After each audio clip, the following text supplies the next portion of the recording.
শাফি, আপনি আসলে বাংলাদেশের বিশ্বকাপ উপভোগের উন্মাদনাটা দেখছেন।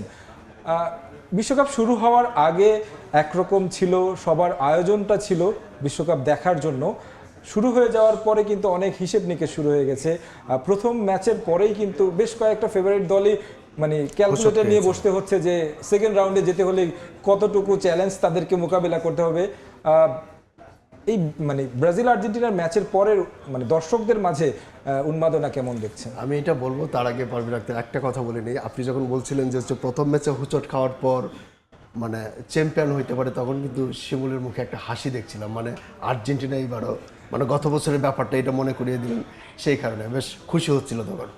আসলে দেখুন, বাংলাদেশের যে ফুটবল কালচার বা বাংলাদেশের যে বিশ্বকাপ ফুটবল কালচার, এটা মোটামুটি মানে এই যত দিন যাচ্ছে বা যতদিন থেকে বুঝি, মানে বাংলাদেশে ফুটবল দেখানো হয় একই রকম। আর্জেন্টিনা এবং ব্রাজিল দুইটা শিবিরে বিভক্ত হয়ে যায় ফুটবল আসলে। এটার হিস্ট্রিটা আসলে কি আমি ঠিক জানি না, তবে এটার মানে যেটা তাদের সঙ্গে আলোচনা করে যেটা বোঝা যায় যে যখন থেকে বাংলাদেশে খেলা দেখানো শুরু হয় বা বাংলাদেশের টেলিভিশনে খেলা দেখানো শুরু হয়, তখন হচ্ছে ম্যারাডোনা একটা উন্মাদনা ছিল।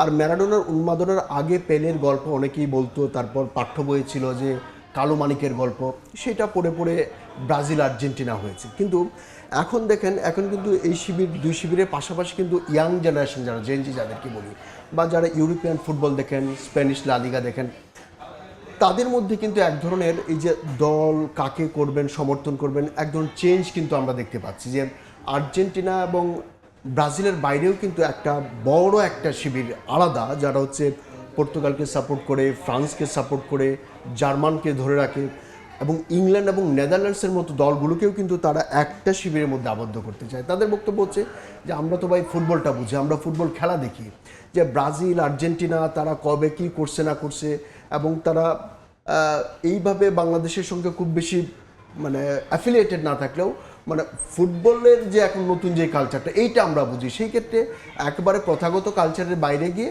তারা একটা নতুন একটা উন্মাদনা তৈরির চেষ্টা করছে। এবং সবশেষ যে ব্রাজিল এবং আর্জেন্টিনা ম্যাচ যেটা হয়ে গেল, এবং দেখুন ব্রাজিলের ম্যাচে তো স্বাভাবিকভাবেই যারা ব্রাজিল সমর্থন করেন তারা সেই সমর্থকরা থাকবেন, এবং আর্জেন্টিনা যদি এইভাবে হিসাব করেন মানে সংখ্যার হিসেবে, আর্জেন্টিনার সমর্থক হয়তো 40%, ব্রাজিলের সমর্থক হয়তো 40%, কিন্তু না, যখন ম্যাচ হবে তখন দেখবেন ব্রাজিলের সমর্থক 40%, ঠিক আছে, কিন্তু আর্জেন্টিনা বা অ্যান্টি ব্রাজিলের সমর্থন হয়ে যায় সেখানে 60%।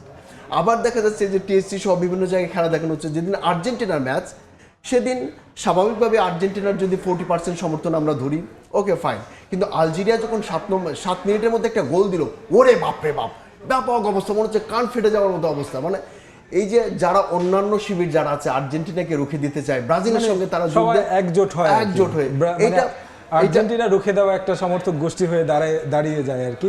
এক্স্যাক্টলি এইটা কিন্তু একটা ফুটবলের সৌন্দর্যও বটে। যে ধরুন কোনো দেশের সঙ্গে ডিপ্লোম্যাটিক সম্পর্ক যেমনই হোক, অর্থনৈতিক সম্পর্ক আমার বাংলাদেশের যেমন হোক, কিন্তু ফুটবল যে সব কিছুর ঊর্ধ্বে, সব কিছু ছাড়িয়ে ফুটবল একটা নতুন উন্মাদনা তৈরি করতে পারে, এটা কিন্তু আমরা দেখতে পাই।